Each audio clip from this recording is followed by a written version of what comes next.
तो यहाँ पर आपको दिखता होगा कि आज के टाइम में तुगलकाबाद किला है वो वीरान है। ये किसी श्राप के कारण है जो एक सूफी संत ने दिया था कि आप इस महल को बना तो रहे हैं लेकिन आप इसमें रहेंगे नहीं। तो hey guys, welcome to my YouTube channel. तो आज हम आए हैं तुगलकाबाद किले पर, जो कि गयासुद्दीन तुगलक ने 1321 में बनवाया था। तो आज हम इस किले को एक्सप्लोर करेंगे।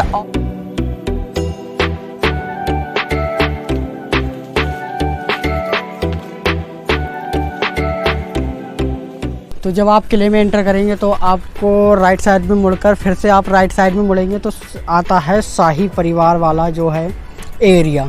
तो यहाँ पर जो राजा महाराजा सुल्तान मतलब जो सुल्तान और जो उसके राजकुमार रहते थे वो एरिया है पूरा। और यहाँ पर ये है, यहाँ पर गेट हैं जो कि सैनिक तैनात रहते थे। जो लोग एंटर करते थे उनको देखा देखी के लिए कि कौन आ रहा है कौन जा रहा है। तो यहाँ पर जो है जो सैनिकों को रहने के लिए बना हुआ है। अब जब आगे आप बढ़ेंगे तो इस समय जो आगा खान ट्रस्ट के द्वारा यहाँ पर मरम्मत की जा रही है। और जब आप आगे बढ़ेंगे तो आपके राइट साइड में ये इस तरीके से एक इमारत दिखेगी।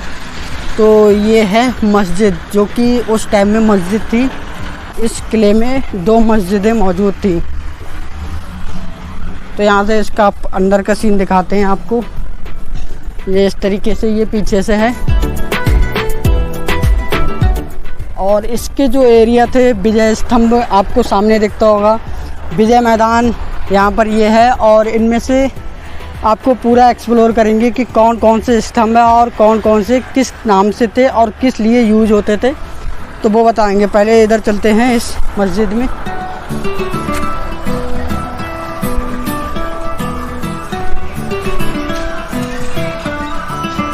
तो यहाँ पर ये है मस्जिद और ये जो इमाम थे वो यहाँ पर खड़े होकर नमाज़ पढ़ाते थे। तो ये मस्जिद नुमा बनी हुई है और ये पूरा मस्जिद का है।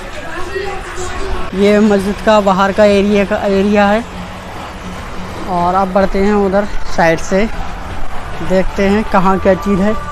यहाँ पर जब आप उधर से आएंगे तो ये है मस्जिद और इधर ये है पीछे शाही बावली, जहाँ पर सुल्तान राजकुमार राजकुमारियाँ उनके लिए जो पानी था वो मौजूद रहता था। ये है शाही बावली। अब बढ़ते हैं आगे, जहाँ पर मीना बाज़ार लगता था। और मीना बाज़ार को जो है वह राजकुमारियाँ और जो रानियाँ थीं वो लगाती थीं। और इसके जो ख़रीदारी करते थे वो राजकुमार, सुल्तान और राजकुमारी जो होती थी वो ख़रीदारी करते थे। तो अब चलते हैं मीना बाज़ार की ओर। अब यहाँ पर ये है मीना बाज़ार, जो कि अंडरग्राउंड है और यहाँ पर इस समय काम चल रहा है। तो यहाँ पर ये जो लोग बैठे हैं ये सब मज़दूर हैं।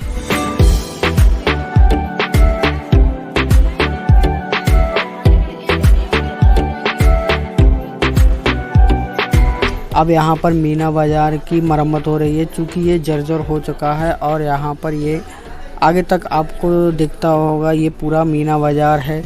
कई लोग कहते हैं कि ये कैद खाना है, लेकिन ये कैद खाना नहीं हो सकता, क्योंकि कभी भी शाही एरिया में कैद खाना नहीं होता है। तो यहाँ पर ये मीना बाज़ार है।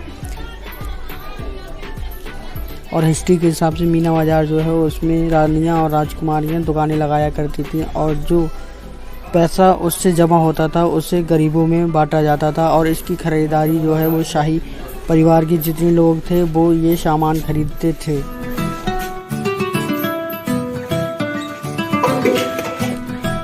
अब यहाँ पर ये आपको पूरा ऊपर से मीना बाज़ार दिखता होगा। यहाँ पर सीढ़ियाँ बनाई गई हैं नीचे उतरने के लिए मीना बाज़ार में।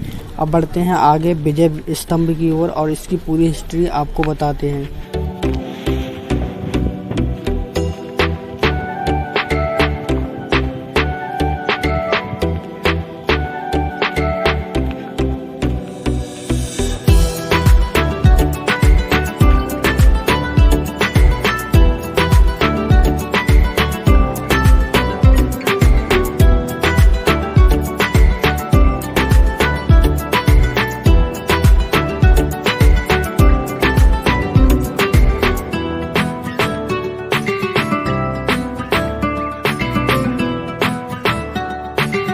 तो यहाँ पर आपको दिखता होगा कि आज के टाइम में तुगलकाबाद किला है वो वीरान है।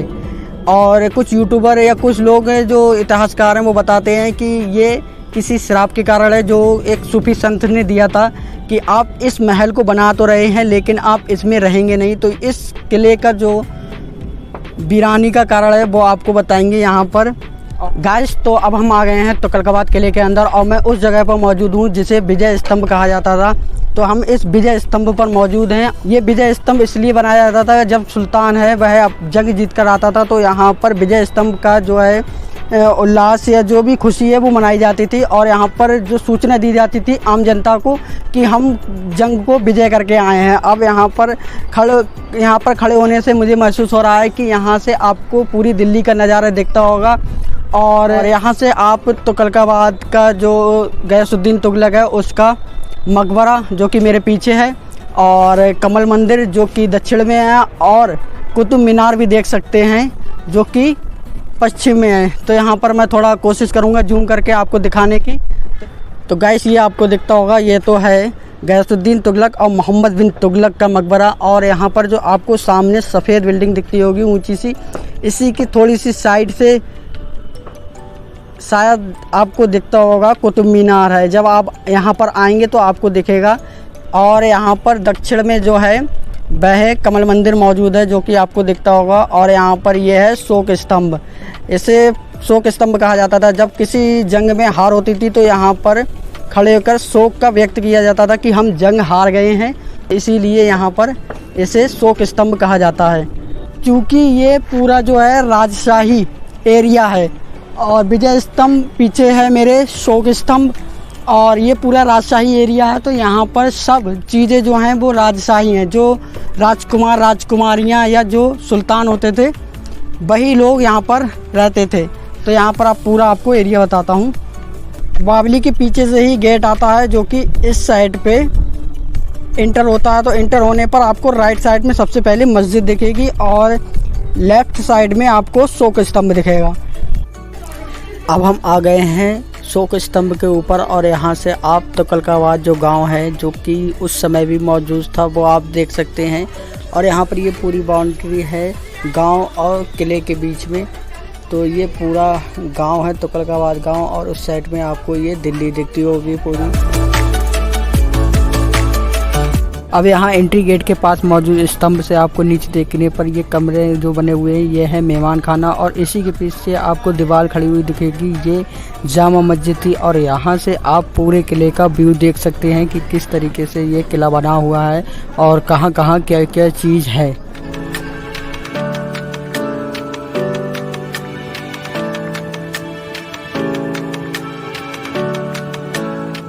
अब यहाँ पर जब आप किले में एंट्री करेंगे तो आपके जो राइट साइड में एक रास्ता होगा, उस रास्ते पर आने पर आपको ये बावली दिखेगी जो कि मेरे पीछे है यहाँ पर इस समय। अब यहाँ पर जो किस्सा है इस किले के वीरान होने में कि एक सूफी संत हैं, उन्होंने श्राप दिया था गयासुद्दीन तुगलक को कि आप ये किला बना तो रहे हैं लेकिन आप इसमें सुकून से रहेंगे नहीं।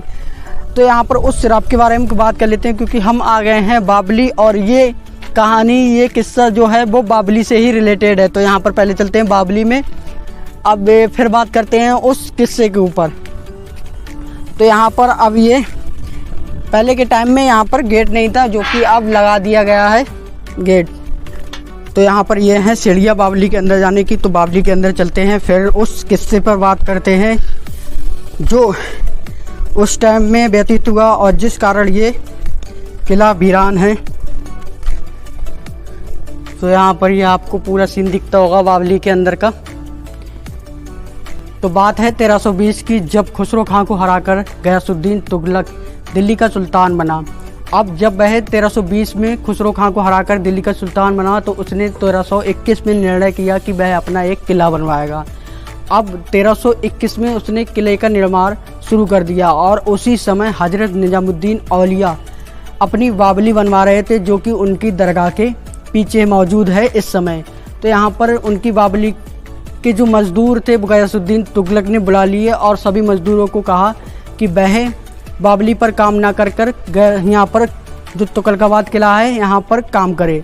और इस कारण निजामुद्दीन औलिया नाराज़ हुए और उस में कुछ मनमुटाव हो गया इन दोनों के बीच। ये मनमुटाव थोड़ा और बड़ा और 1325 में गयासुद्दीन तुगलक बंगाल का आक्रमण जीत कर आ रहा था वापस, तो उसने वहीं से संदेश भेजा कि हजरत निजामुद्दीन औलिया से कहा जाए कि वह दिल्ली छोड़ दें। तब हजरत निजामुद्दीन औलिया ने कहा हुनूज दिल्ली दूरस्त, मतलब दिल्ली अभी दूर है। तो यहाँ पर उन्होंने कहा था कि हुनूज दिल्ली दूरस्त, अभी तो आप बंगाल में हैं, दिल्ली तो आए, फिर देखा जाएगा कि हमें दिल्ली छोड़ना है या नहीं। अब यहाँ पर जब गयासुद्दीन तुगलक बंगाल पर आक्रमण कर जीत कर आ रहा था, तो रास्ते में ही यूपी में उसी के बेटे मोहम्मद बिन तुगलक, जो कि जूना खान के नाम से जाना जाता था, और जब वह दिल्ली का सुल्तान बना तो मोहम्मद बिन तुगलक के नाम से जाना गया। अब यहाँ पर जब वह यूपी की साइड पे आए तो वहाँ पर मोहम्मद बिन तुगलक ने एक ऐसा महल बनवाया लकड़ी का कि उसकी अगर कोई भी लकड़ी आप हटा दें तो पूरा महल ज़मीन में ध्वस्त हो जाएगा।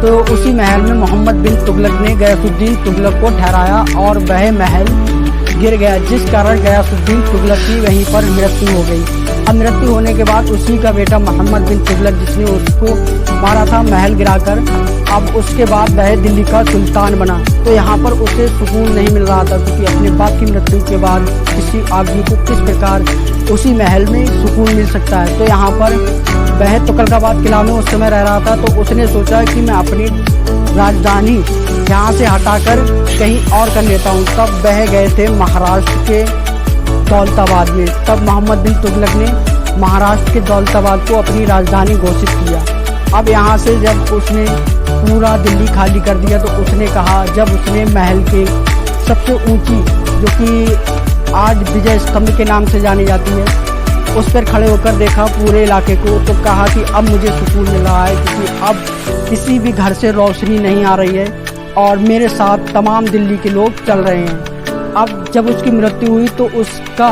जो मकबरा है वह गयासुद्दीन तुगलक का जो मकबरा है वही मकबरा मोहम्मद बिन तुगलक का है, और दोनों का मकबरा एक ही है। और उस मकबरे को भी दिखाएंगे, जो कि इस तुगलकाबाद किले के ठीक सामने है। तो यहाँ पर ये पूरा व्यू है तुगलकाबाद किले के बावली का। अब यहाँ पर ये है बावली, और बावली के ही सामने है हाथी कुंड, जहाँ पर जो सैनिक और राजा महाराजाओं के जो हाथी और घोड़े होते थे वो यहाँ पर बांधे जाते थे। तो यहाँ पर ये है हाथी कुंड, और इसी के बराबर में इस साइड पे है जो कुछ कमरे बने हुए हैं जहाँ पर सैनिक रहते थे। अब यहाँ पर किले के बराबर में ये है रोड, जो कि मेहरौली बदरपुर रोड के नाम से जाना जाता है, और पहले इसका नाम था गयासपुर मेहरौली रोड, जो कि बाद में बदलकर मेहरौली बदरपुर रोड कर दिया गया। तो अब यहाँ पर हम उस एरिया में आ गए हैं जहाँ से जो सैनिक थे वो इस किले की चौकसी करते थे, और यहाँ पर ये आपको गेट दिखते होंगे, और इसी के पीछे ये है रोड, और यहाँ से जो सैनिक हैं वो देखते थे कि कौन किस समय आ रहा है। यहाँ पर एक एक सैनिक बैठा हुआ रहता था।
हे गाइस, तो अब हम आए हैं गयासुद्दीन तुगलक के मकबरे पर। तो चलते हैं अंदर और देखते हैं किस किस की कब्रें मौजूद हैं अंदर। तो आइए,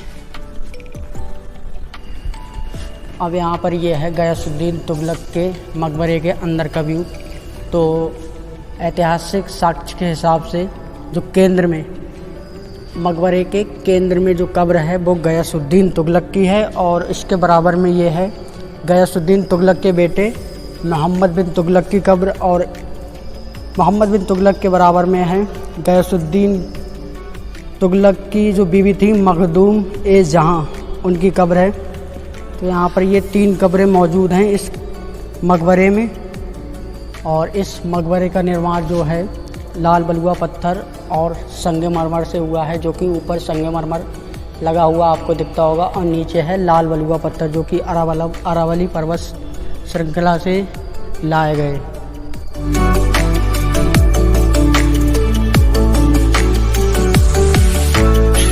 यहाँ पर ये एंट्री गेट मौजूद है, और जब आप आएंगे तो ये मकबरे का एंट्री गेट है। अब यहाँ पर हमने आपको कब्रें बता दी हैं कि किस किस की हैं, और इसके आप राइट साइड में जाएंगे